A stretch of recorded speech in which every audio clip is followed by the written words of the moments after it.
तो आइए दोस्तों ये पहला सवाल देखते हैं। देखिए दोस्तों, इस सवाल में हमसे क्या पूछा जा रहा है, वह सबसे छोटी संख्या कौन सी है जिसे इन 5 संख्याओं से भाग देने पर ये 5 अलग अलग शेषफल बचेंगे। ठीक है, इसका मतलब क्या हुआ कि जब हम उसे 18 से भाग करेंगे तो 13 शेषफल बचेगा, 24 से भाग करेंगे तो 19 शेषफल बचेगा। ठीक है, इस तरीके से अलग अलग संख्याओं से भाग देने पे अलग अलग शेषफल बचने चाहिए।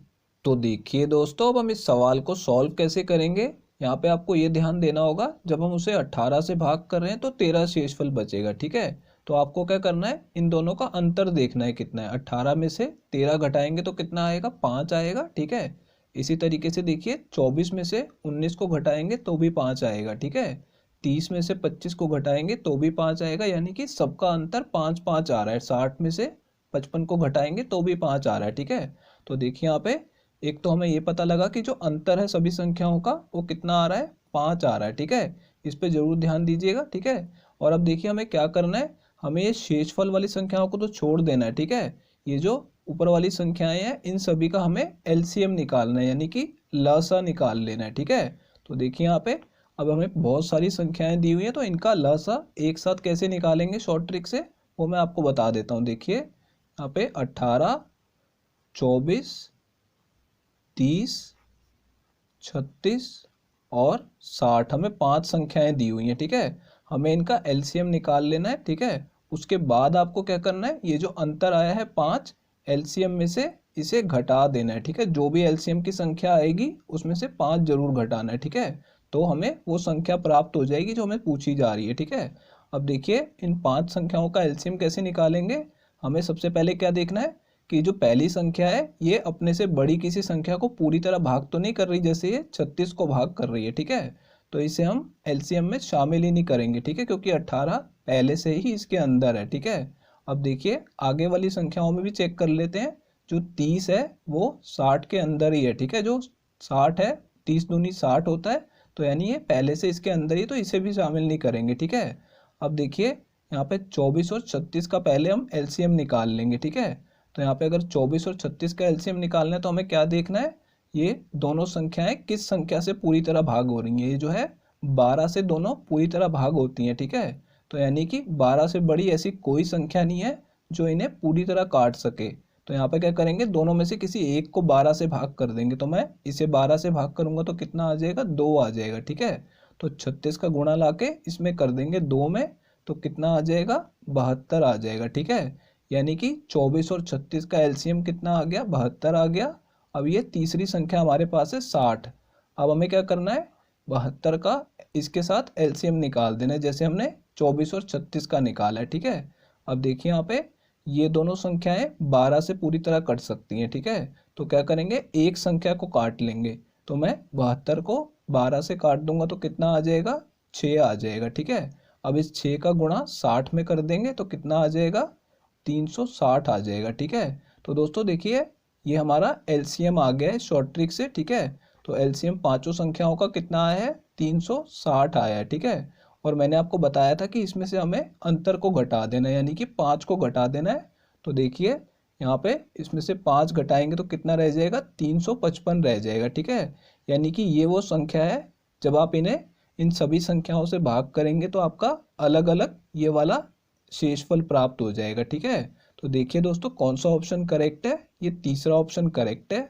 तो आइए दोस्तों ये अगला सवाल देखते हैं। तीन संख्याएं 3:5:7 के अनुपात में है और उनका एलसीएम 1470 है, तो उन संख्याओं का एचसीएफ क्या होगा ये हमें बताना है दोस्तों। तो देखिए दोस्तों, इस सवाल में हमें तीन संख्याओं का अनुपात दिया हुआ है। ठीक है, और इन संख्याओं का एलसीएम भी दिया हुआ है, हमसे एचसीएफ पूछा जा रहा है। ठीक है, अगर जब भी इस टाइप का सवाल आएगा तो इसे निकालने के लिए एक बहुत ही आसान शॉर्ट ट्रिक है। तो देखिए यहाँ पे हमें एचसीएफ निकालना है, तो एचसीएफ निकालने के लिए हमें क्या करना होगा, देखिए यहाँ पे जो हमें एलसीएम दिया हुआ है 1470, ठीक है, उसे लिख लेंगे और उसे भाग कर देंगे हम इन तीनों संख्याओं से। ठीक है, अगर संख्याएं अनुपात में दी हुई हैं तो ही इसे भाग करना है। ठीक है, अगर हमें संख्याएं दी होती तो हम सीधा उसका एचसीएफ निकालते। ठीक है, लेकिन ये अनुपात में है तो इन तीनों अनुपातों से इसे भाग कर देंगे। ठीक है, तो देखिए यहाँ पे नीचे इन तीनों को गुणा में लिख लिया मैंने ताकि हम इसे भाग कर सके। अब देखिए इसे 7 से काटेंगे तो पहले ये 2 पे कटेगा, फिर 1 पे कटेगा और 0 आ जाएगा, ठीक है। अब देखिए 3 से इसे काट सकते हैं 21 को, यहाँ पे कितना आ जाएगा ऊपर 70 आ जाएगा, ठीक है। अब इस 70 को 5 से भाग करेंगे तो ये 14 पे कट जाएगा, ठीक है। तो देखिए यहाँ पे कितनी आसानी से हमारा आंसर आ गया है, HCF यानी कितना आ गया है 14 आ गया है। तो दोस्तों ये हमारा इस सवाल का आंसर है। तो देखिए दोस्तों ये दूसरा ऑप्शन करेक्ट है। तो आइए दोस्तों ये अगला सवाल देखते हैं। यदि दो संख्याओं का अनुपात 9:13 है और उनका HCF 5 है तो उन संख्याओं का योग कितना है ये हमें बताना है दोस्तों। तो देखिए दोस्तों इस सवाल में हमें दो संख्याओं का अनुपात दिया हुआ है 9:13, ठीक है। तो यहाँ पे मैं लिख लूंगा अनुपात दिया हुआ है 9:13 और हमें इनका HCF दिया हुआ है, ठीक है। तो HCF हमें कितना दिया हुआ है 5 दिया हुआ है। तो जब भी देखिए आपको यहाँ पे इस टाइप का सवाल पूछा जाएगा कि संख्याओं का योग कितना है या अंतर कितना है, तो उसके लिए पहले हम क्या करेंगे संख्याएं निकाल लेंगे, ठीक है। अब देखिए अगर आपको अनुपात दिया हुआ है और HCF दिया हुआ है तो संख्याएं कैसे निकालेंगे, HCF का गुणा इन दोनों में कर देंगे, ठीक है। तो आपको दोनों संख्याएं मिल जाएंगी। तो मैं इसमें 5 का गुणा कर दूंगा और दूसरे वाले अनुपात में भी 5 का गुणा कर दूंगा, ठीक है। तो पहली संख्या कितनी आ जाएगी 45 आ जाएगी, ठीक है। और दूसरी संख्या 13 पंजे 65 आ जाएगी, ठीक है। तो इस तरीके से आप दोनों संख्याएं निकाल लेंगे। अब हमसे इनका योग पूछा गया है, ठीक है। तो इन्हें जमा कर देंगे, 5 और 5 कितना हो जाएगा 10, तो 0 लगा देंगे, एक हासिल में चला जाएगा। और देखिए 4 और 6 10 और 1 11, तो यानी कि इन दोनों को जमा करने पे कितना आ जाएगा 110 आ जाएगा। तो दोस्तों ये हमारा इस सवाल का आंसर है, ये चौथा ऑप्शन करेक्ट है। तो आइए दोस्तों ये अगला सवाल देखते हैं।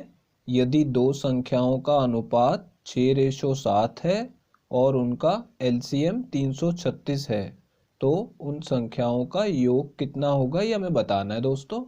तो देखिए दोस्तों इस सवाल में हमें दो संख्याओं का अनुपात दिया हुआ है, ठीक है, और LCM दिया हुआ है। हमें संख्याओं का योग बताना है, तो कैसे बताएंगे, पहले हम उन संख्याओं का पता लगाएंगे, ठीक है।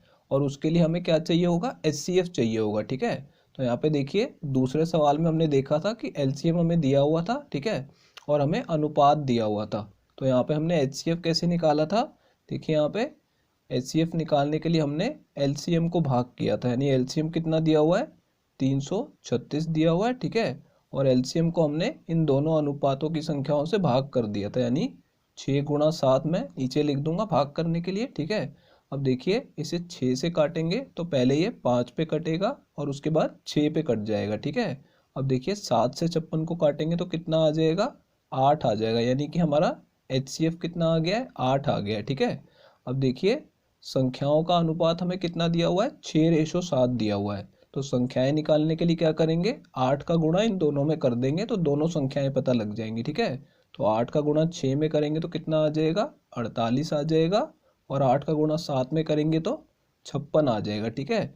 अब हमें योग पूछा गया है तो दोनों संख्याओं को जमा कर देंगे, ठीक है। तो 8 और 6 कितना हो जाएगा 14, एक हासिल आ जाएगा, 4 और 5 9 और एक 10 आ जाएगा, यानी कि 104 इनका योग आ गया, ठीक है। तो ये हमारा इस सवाल का आंसर आ गया दोस्तों।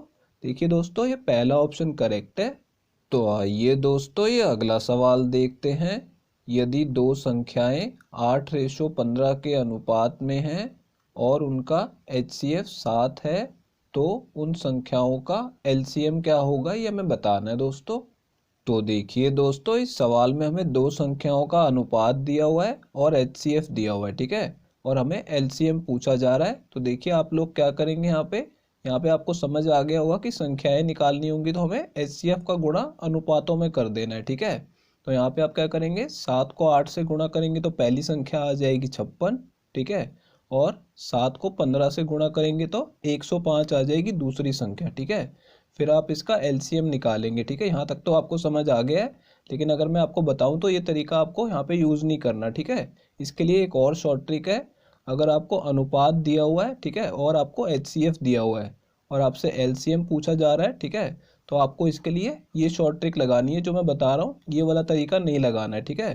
तो देखिए यहाँ पे आपको क्या करना है, ये जो दोनों अनुपात दिए हुए हैं इनका गुणा कर लेना है, ठीक है। 8 को 15 से गुणा कर देंगे और इसके अंदर HCF का भी गुणा कर देंगे, ठीक है। बस तीनों का गुणा करना है, इतना ही काफ़ी है, ठीक है। अब देखिए यहाँ पे 15 8 कितना होगा 120 और 120 को 7 से गुणा कर देंगे, ठीक है। तो 12 सत्ते कितना होता है 84। तो 84 के आगे एक जीरो लग जाएगी, तो बस इतना करने से हमारा एलसीएम आ जाएगा, ठीक है। तो दोस्तों ये इस सवाल का आंसर है, ये तीसरा ऑप्शन करेक्ट है।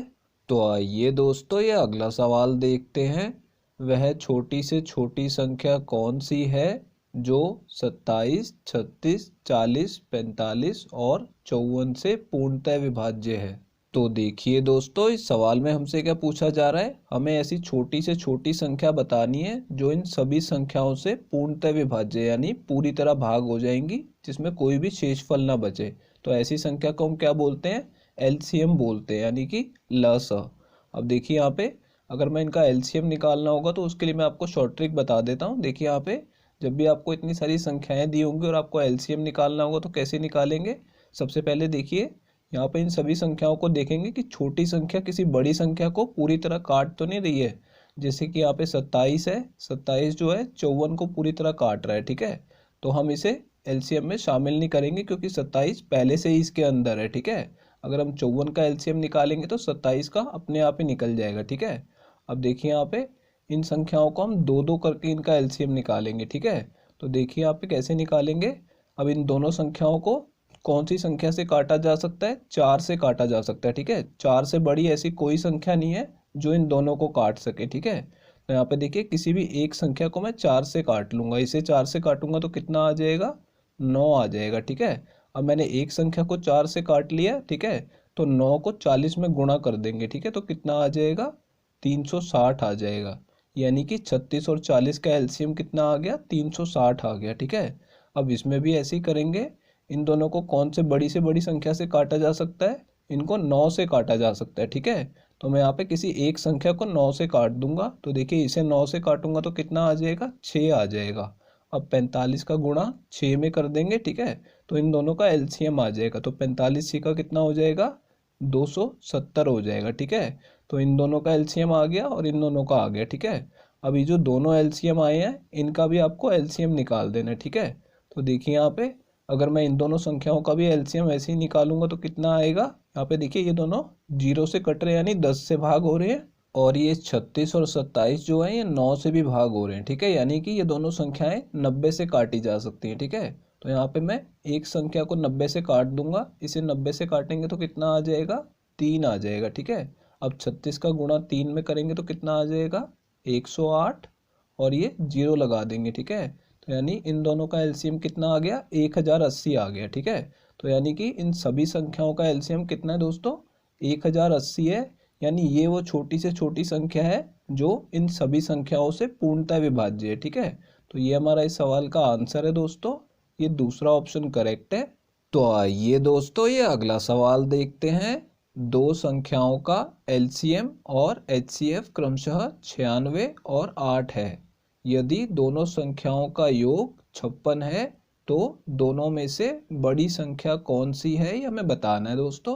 तो देखिए दोस्तों इस सवाल में हमें दो संख्याओं का एलसीएम दिया हुआ है 96 और एचसीएफ दिया हुआ है 8, ठीक है। और हमें दोनों संख्याओं का योग यहाँ पे बताया गया है, ठीक है। तो देखिए ऐसे सवाल में शॉर्ट ट्रिक कैसे लगेगी, हमें अगर एलसीएम और एचसीएफ दिया हुआ तो हम क्या करेंगे, एलसीएम को भाग कर देंगे एचसीएफ से, ठीक है। तो मैं यहाँ पे लिख देता हूँ कि एलसीएम को हम एचसीएफ से भाग करेंगे। तो एलसीएम कितना दिया हुआ है 96, ठीक है, और एचसीएफ कितना है 8 है, ठीक है। अब इसे 8 से काटेंगे तो ये 12 पे कट जाएगा, ठीक है। यानी कि हमें 12 यानी संख्या प्राप्त हो गई है, ठीक है। अब हमने ऐसा क्यों किया, देखिए यहाँ पे ये जो हमें 12 प्राप्त हुआ है, ठीक है, इसके हमें गुणनखंड बनाने हैं, ठीक है। तो देखिए यहाँ पे कौन कौन से गुणनखंड बन सकते हैं, एक तो 1 बनेगा और 12 बनेगा, यानी कि इन दोनों को गुणा करने पे 12 प्राप्त हो जाएगा, ठीक है। और यहाँ पे देखिए 2 और 6 भी बन सकते हैं, ठीक है, 2 6 12 होता है, ठीक है। और 3 और 4 भी बन सकते हैं, ठीक है। लेकिन इससे हम क्या निकाल रहे हैं, इससे हम अनुपात निकाल रहे हैं, ठीक है। तो देखिए यहाँ पे अनुपात में हम उसी को शामिल करेंगे जो और काटे ना जा सकते हो, जैसे 1 और 12 को और नहीं काटा जा सकता, 3 और 4 को और नहीं काटा जा सकता, ठीक है। ये को प्राइम फैक्टर बोलते हैं इन्हें, ठीक है। तो यहाँ पे 2 और 6 आपस में कट रहे हैं तो इन्हें हमें लेना ही नहीं है, ठीक है, इन्हें छोड़ देना है।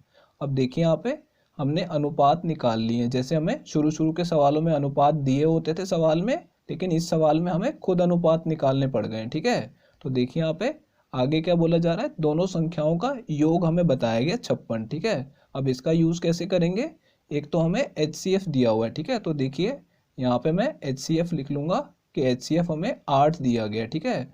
और आपको पता होगा कि अगर हमें HCF दिया हुआ है तो हम संख्याएं पता लगा सकते हैं अगर हमारे पास अनुपात दिए गए हो, ठीक है। तो HCF का गुणा अनुपातों में करके संख्या निकाल लेते हैं। देखिए यहाँ पे 8 का गुणा 12 में करेंगे तो संख्या कितनी आ जाएगी, 96 आ जाएगी, ठीक है। और 8 का गुणा 1 में करेंगे तो कितना आ जाएगा, 8 ही आ जाएगा, ठीक है। अब देखिए इन दोनों में भी 8 का गुणा कर देंगे तो कितना आएगा, यहाँ पे 32 आ जाएगा, 8 चौक 32, और यहाँ पे 8 तिया 24 आ जाएगा, ठीक है। अब कौन से वाला अनुपात सही है वो हमें यहाँ से पता लगेगा। देखिए यहाँ पे दोनों संख्याओं का योग 56 है, ठीक है। लेकिन अगर आप इन दोनों संख्याओं का योग करेंगे तो 56 नहीं आएगा, इन दोनों का योग करेंगे तो 56 आ जाएगा। यानी कि हमारा सही अनुपात कौन सा है, ये वाला है, ठीक है। तो ये वाला अनुपात हमें नहीं लेना है, ठीक है, इसे भी छोड़ देना है। तो देखिए यहाँ पे दोनों में से बड़ी संख्या कौन सी है, दोनों संख्या हमने निकाल ली है, तो बड़ी संख्या कौन सी है, 32 है, ठीक है। तो यानी ये हमारा इस सवाल का आंसर आ गया है दोस्तों, ये पहला ऑप्शन करेक्ट है। तो आइए दोस्तों ये अगला सवाल देखते हैं। दो संख्याओं का LCM और HCF क्रमशः 9240 और 120 है। यदि इनमें से एक संख्या 1320 है तो दूसरी संख्या क्या होगी, हमें बताना है दोस्तों। तो देखिए दोस्तों इस सवाल में हमें दो संख्याओं का LCM और HCF दिया हुआ है और एक संख्या बताई गई है और दूसरी संख्या पूछी जा रही है, ठीक है। तो देखिए इसे कैसे सॉल्व करेंगे, यहाँ पे दो संख्याओं का जो गुणनफल होता है, ठीक है, वो किसके बराबर होता है, वो इनके LCM और HCF के गुणनफल के बराबर होता है, ठीक है। तो देखिए यहाँ पे इसे कैसे सॉल्व करेंगे, एक संख्या तो हमें दी हुई है, ठीक है, इसे हम दूसरी तरफ भाग में भेज देंगे और दूसरी संख्या को इसको यहीं लिखा रहने देंगे, ठीक है। तो देखिए यहाँ पे LCM कितना दिया हुआ है, 9240, और गुणा में HCF कितना दिया हुआ है, 120, ठीक है। और ये जो पहली संख्या है इसे हम भाग में भेज रहे हैं नीचे, तो ये कितनी दी हुई है, 1320 दी हुई है, ठीक है। तो देखिए यहाँ पे अब इसे सॉल्व कर लेते हैं, 0 से 0 काट देंगे, ठीक है। 12 से इसको काटेंगे तो कितने पे कटेगा, पहले 1 पे कटेगा और फिर दोबारा से 1 पे कट जाएगा, ठीक है, यानी कि 11 आ गया। अब 11 से इसको काट लेते हैं, ठीक है। तो देखिए 11 से इसे काटेंगे तो पहले 8 पे कटेगा, फिर 4 पे कटेगा और 0 लग जाएगा, ठीक है। यानी कि दूसरी संख्या कितनी आ गई है, 840 आ गई है, ठीक है। तो दोस्तों ये हमारा इस सवाल का आंसर आ गया है। देखिए दोस्तों ये चौथा ऑप्शन करेक्ट है। दोस्तों अगर ये वीडियो आपको पसंद आई हो तो इसे लाइक कर दीजिए, और दोस्तों अगर आप लोग चैनल पे नए हैं तो चैनल को सब्सक्राइब जरूर कर लीजिएगा, और दोस्तों नोटिफिकेशन बेल को दबाना बिल्कुल मत भूलिएगा। तो दोस्तों इस वीडियो को यहीं ख़त्म करेंगे, आपसे मिलते हैं अब अगली वीडियो में।